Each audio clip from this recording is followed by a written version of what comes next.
बिस्मिल्लाहिर्रहमानिर्रहीम अस्सलाम वालेकुम। बेटे अभी हम लेक्चर नंबर 5 स्टार्ट कर रहे हैं जो कि चैप्टर नंबर 2 से रिलेटेड है, क्लास 5 साइंस। वीडियो को शुरू करने से पहले आपको बताता चलूँ कि आप अगर इस चैप्टर की किसी भी वीडियो तक डायरेक्टली पहुंचना चाहते हैं तो आप डिस्क्रिप्शन बॉक्स में जाके देख सकते हैं। आपको इस चैप्टर की सारी वीडियो के वीडियो लिंक्स मिल जाएंगे नीचे। आप किसी भी लेक्चर की वीडियो पे क्लिक करके वो लेक्चर सुन सकते हैं। एक्सरसाइज अभी हम आज सॉल्व करेंगे जिसका पहला क्वेश्चन है tick the correct answers. Answers को पहले ही मैंने टिक कर दिया है ताकि टाइम बच जाए, क्योंकि ये सारे जो क्वेश्चंस के आंसर्स हैं ये हमने ऑलरेडी प्रीवियस लेक्चर्स में पढ़ लिए हैं।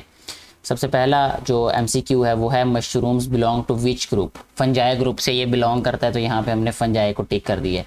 What cause is polio virus, ठीक है। इसके बाद थर्ड वाला है penicillin is an example of which group, fungi group, ठीक है। और इसके बाद फोर्थ वाला जो ऑप्शन है बेटे वो है, यानी फोर्थ वाला जो एमसीक्यू है वो है food is contaminated due to the presence of dash in the environment.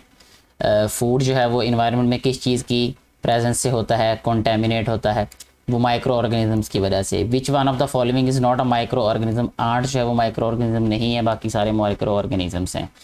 इसके बाद क्वेश्चन आंसर्स हैं यहाँ पे शॉर्ट आंसर राइट करने हैं। What is a pathogen, how does it enters in the bodies of organism. Pathogens क्या होते हैं और ये बॉडी में कैसे एंटर होते हैं। इसमें सबसे पहले यहाँ पे आंसर्स मैंने राइट कर दिए हुए हैं, आप भी यही वाले आंसर्स राइट कर सकते हैं, या इसके अलावा भी अगर आपको कोई और आंसर मिले या आपके टीचर्स जो बताएं तो वो भी डेफिनेटली ठीक ही होंगे।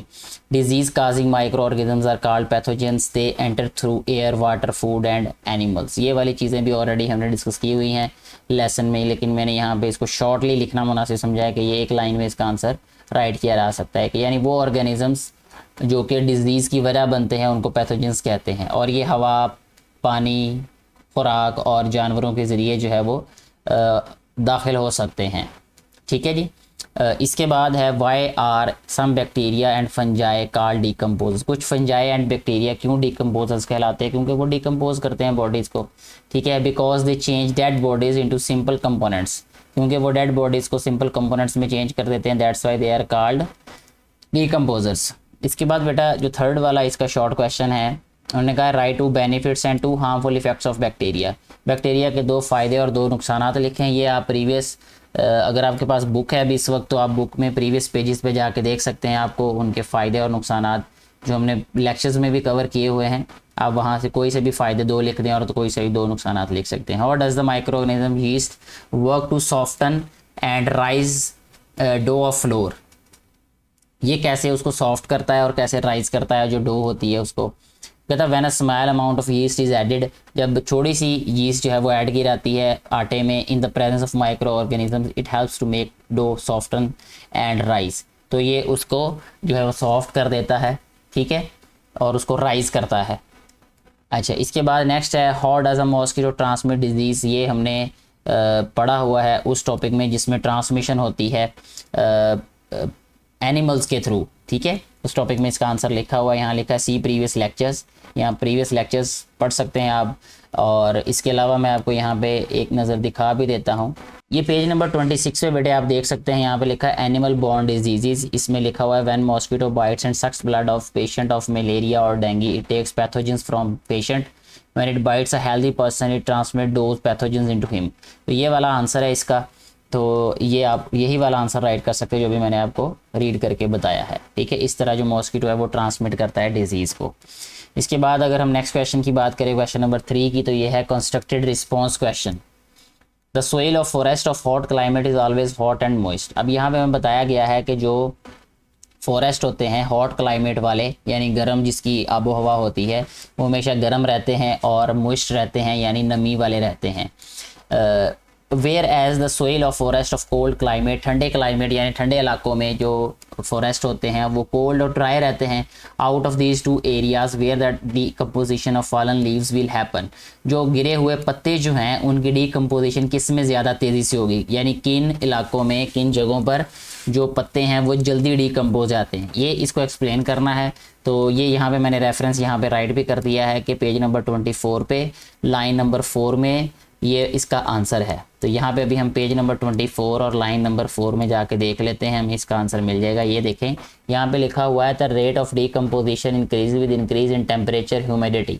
टेम्परेचर एंड ह्यूमिडिटी ये दो फैक्टर्स यहाँ पे मेंशन किए गए हैं, यही वाले फैक्टर्स वहाँ पे डिस्कस किए गए हैं। तो इसका मतलब ये है कि जिस फॉरेस्ट का इन्वायरमेंट हॉट होगा, ठीक है, यानी जिसका क्लाइमेट हॉट होगा, वो जो पत्ते हैं वो जल्दी क्या हो जाएंगे, डीकम्पोज हो जाएंगे। अच्छा, इसके बाद बेटे नेक्स्ट जो है वो क्वेश्चन नंबर 4 में कहा गया है कि all micro organisms are harmful and cause disease, prove that this idea is incorrect.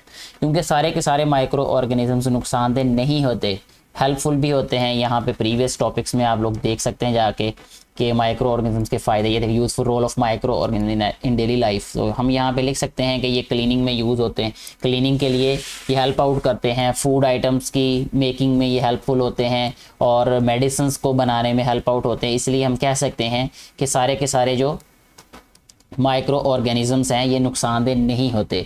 Many people use anti bacterial soap to kill the bacteria present on their hands. अपने हाथों पर जो है वो एंटीबायोटिक जो है सोप वो यूज़ करते हैं, but due to excessive use of soap the chance of getting infection increase instead of decreasing. Why does it happen? उसकी वजह ये है कि उनके हाथ जो है वो सेंसिटिव हो जाते हैं और जो स्किन जो है वो थिनर हो जाती है, थिन हो जाती है, ठीक है।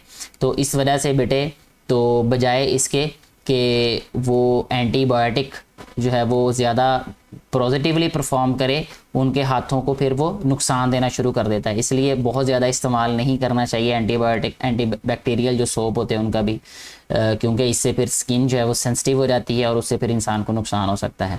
इसके बाद जो लास्ट क्वेश्चन नंबर 5 है, ये प्रोजेक्ट दिया हुआ है। तो प्रोजेक्ट जो है वो, क्योंकि प्रोजेक्ट और एक्टिविटीज़ ये सारी की सारी आप लोगों को मैं पहले भी वीडियोज़ में बताता रहा हूँ कि हमने अलग जो है इनकी एक सीरीज़ बनानी है, इनकी वीडियोज़ बनानी है। जितनी भी एक्टिविटीज़ और जितने भी प्रोजेक्ट्स हैं वो अलग से बनाए जाएंगे। तो इसके साथ ही हमारा ये वाला जो लेसन है, इसकी एक्सरसाइज है वो कंप्लीट हो जाती है। मुझे उम्मीद है कि आपको जितने भी क्वेश्चंस बताए गए हैं वो अच्छे तरीके से समझ आ चुके होंगे इस वीडियो के बारे में, और जितनी भी वीडियोस अपलोड की जाती हैं इनके बारे में अपनी राय का ज़रूर इजहार किया करें कमेंट बॉक्स में, ताकि आने वाली जो वीडियोज़ हैं वो मज़ीद बेहतर बनाई जा सकें। Thank you very much.